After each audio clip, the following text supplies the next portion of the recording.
కావాలి యూరియా రావాలి యూరియా అంటూ ఇటు తెలంగాణ అటు ఏపీలో ఒక్కటే వాయిస్ వినిపిస్తున్నారు అన్నదాతలు. నాట్లు వేసి రోజుల కొద్దీ పడిగాపులు కాస్తున్నా ఫలితం కనిపించడం లేదు. దీంతో వారిలో ఆగ్రహం కట్టలు తెంచుకుంటోంది. మరోవైపు పార్టీల మధ్య యూరియా పాలిటిక్స్ కొనసాగుతూనే ఉన్నాయి. రోజులు గడుస్తున్న సమస్య తీరట్లేదు.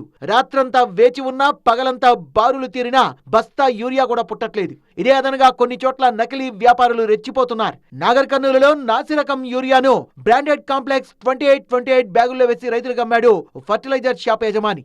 మోసాన్ని గమనించి జిల్లా కలెక్టర్ కు ఫిర్యాదు చేసేందుకు వచ్చిన రైతుల్ని అడ్డుకున్నాడు. మరోవైపు యూరియా కొరతను ఆసరాగా తీసుకుని అవినీతికి పాల్పడుతున్నారు పలువురు అధికారులు. కొత్తగూడెం వ్యవసాయ శాఖ కార్యాలయంలో సోదాలు నిర్వహించిన ఏసీబీ అధికారులు 25,000 రూపాయల లంచం తీసుకుంటుండగా వ్యవసాయ శాఖ అసిస్టెంట్ డైరెక్టర్ నరసింహరావును పట్టుకున్నారు. ఫర్టిలైజర్ షాప్ కు యూరియా అమ్మకాల కోసం ఇచ్చిన షోకాజ్ నోటీసును విత్డ్రా చేసేందుకు లంచం డిమాండ్ చేశాడు నరసింహరావు. కరీంనగర్ జిల్లా హుజూరాబాద్ ప్రాథమిక సహకార సంఘం కార్యాలయానికి యూరియా కోసం భారీగా రైతులు తరలివచ్చారు. దీంతో క్యూలో తోపులాట జరిగి కౌంటర్ అద్దాలు పగిలిపోయాయి. మెదక్ జిల్లా శీలంపల్లి రైతు వేదికలో పోలీసులతో వాగ్వాదానికి దిగారు రైతులు. ఉదయం నుంచి యూరియా కోసం పడిగాపులు కాస్తున్నా పట్టించుకోవడం లేదని ఆందోళనకు దిగారు. కొమరం భీం జిల్లా కాగజ్ నగర్ లో రైతులతో కలిసి వ్యవసాయ శాఖ మార్కెట్ ముందు ధర్నాకు దిగారు ఎమ్మెల్యే పాల్వాయి హరీష్ బాబు.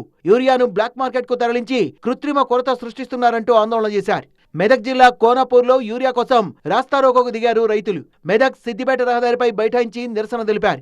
నర్సాపూర్ లో కూడా యూరియా కోసం ఆందోళన దిగారు రైతన్నలు. ప్రభుత్వానికి వ్యతిరేకంగా నినాదాలు చేశారు.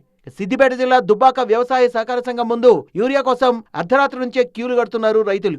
రాత్రంతా అక్కడే నిద్రపోతున్నారు. అయినా సరే సరిపడా యూరియా లభించడం లేదని ఆరోపిస్తున్నారు. రంగారెడ్డి జిల్లా సేరిగూడలో ఎరువుల కోసం రైతులు బారులు తీరారు. రోజంతా పడిగాపులు పడ్డా కూడా యూరియా లభించడం లేదని మండిపడుతున్నారు. కాకినాడ జిల్లా గొల్లప్రోలులో ఎరువుల కోసం రోడ్డెక్కారు రైతులు. 15 రోజులుగా సొసైటీ చుట్టూ తిరుగుతున్నా కూడా డీఏపీ యూరియా అందడం లేదంటూ ఆవేదన వ్యక్తం చేశారు. రైతుల ఆందోళనకు మద్దతు తెలిపారు వైసీపీ మాజీ ఎంపీ వంగా గీత.